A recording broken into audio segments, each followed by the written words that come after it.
Hi, everybody. This is Jimmy DeYoung. Welcome to Prophecy Today video.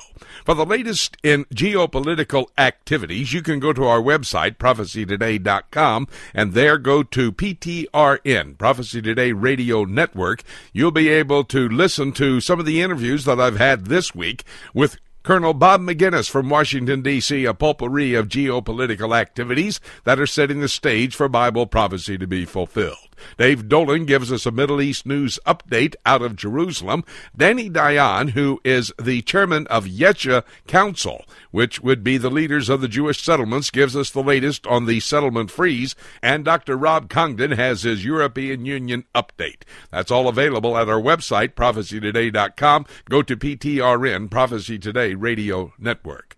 But today on Prophecy Today video, a late-breaking report from Jerusalem about a model altar that is on display at the Temple Institute in Jerusalem. Our broadcast partner Yoel Keren has a report on this as I have a conversation with him. On Friday, Arutz 7 gave information to the world that indeed a model altar, the altar, four-horned altar that needs to be set up for the sacrificial activities to take place, was now on display at the Temple Institute. Yoel, is indeed that the case? Do they have this model altar at the Temple Institute? It is indeed the case, Dr. DeYoung. What they've done at the Temple Institute is constructed a model altar. When I say model, it's a real altar, but it just can't be used for sacrifices, that's all. It can't actually be used for a sacrifice. But they've built an exact duplicate of what Maimonides gives us as the minimum, the very minimum dimensions for an altar, 3 cubits high and 1 cubit by 1 cubit. They've built it. They even were very careful to let no iron tools touch the stones while they were building it. Now, why cannot they use any type of iron to cut the stone? It's specifically said in the Bible that it's to be an earthen altar and to lift no iron tool against it. Several different discussions about exactly why God commanded this. One is that the place is to be a place of peace, and iron is used to create implements of war. And the temple, again, is a place of peace, not a place of war, and that no iron tool should be lifted on God's altar.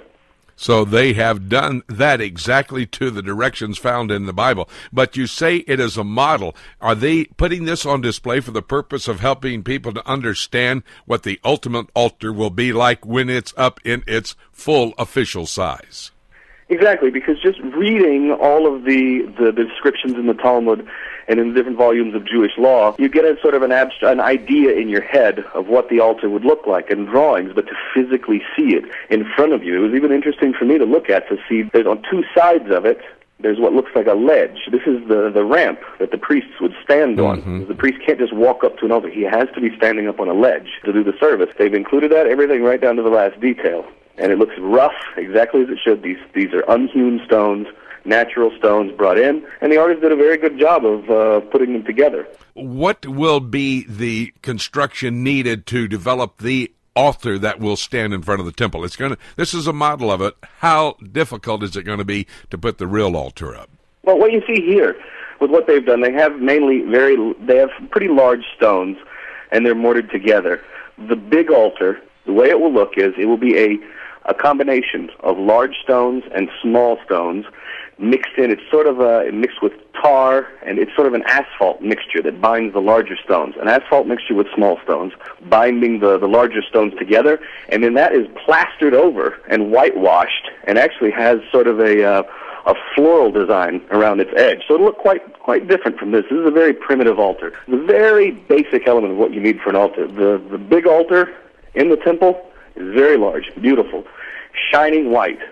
Ultimately, they will have that altar up. I had understood, though, that there were a group of Orthodox Jews who are doing everything they possibly can to prepare for the next temple. That was somewhere out in the countryside were trying to replicate that altar that they ultimately might move to the Temple Mount. Has that been put aside? Is this replacing that activity? It was down in Mitzvah Yericho.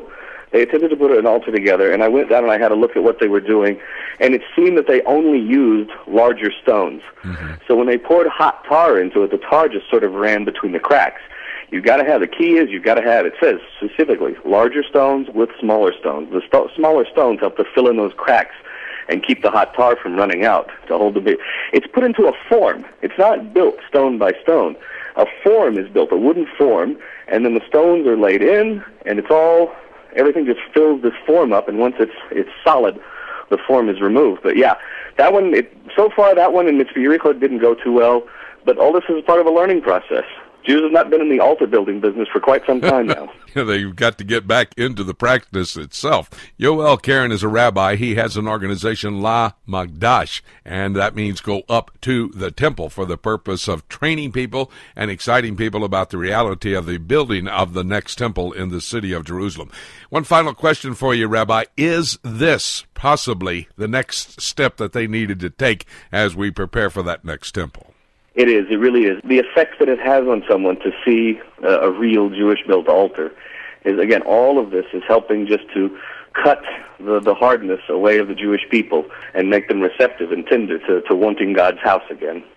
Indeed, the Jewish people, many of them looking for that next temple, and the purpose, of course, of those involved in preparing for that temple, to alert the entire Jewish world that there will be a temple in Jerusalem, and sometime in the near future. In fact, that is absolute.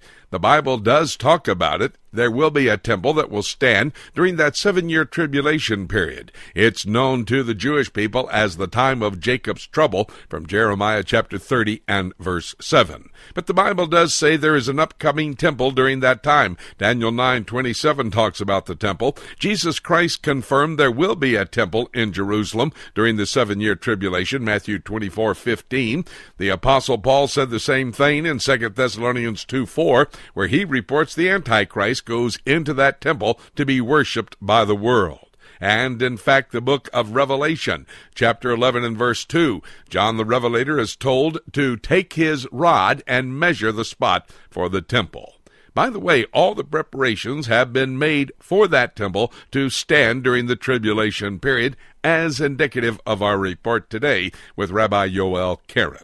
But before that temple is erected in Jerusalem, the rapture of the church takes place. Jesus shouts, the archangel shouts, the trumpet of God sounds, and we're caught out of this world to be with him in the heavenlies forevermore.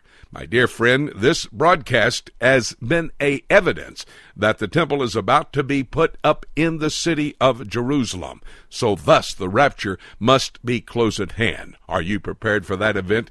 Are you prepared for Jesus to call us into the heavenlies? If not, trust in Jesus Christ as your Lord and Savior and be ready for the rapture which can happen at any moment. And having said that, nothing left for me to say except let's keep looking up until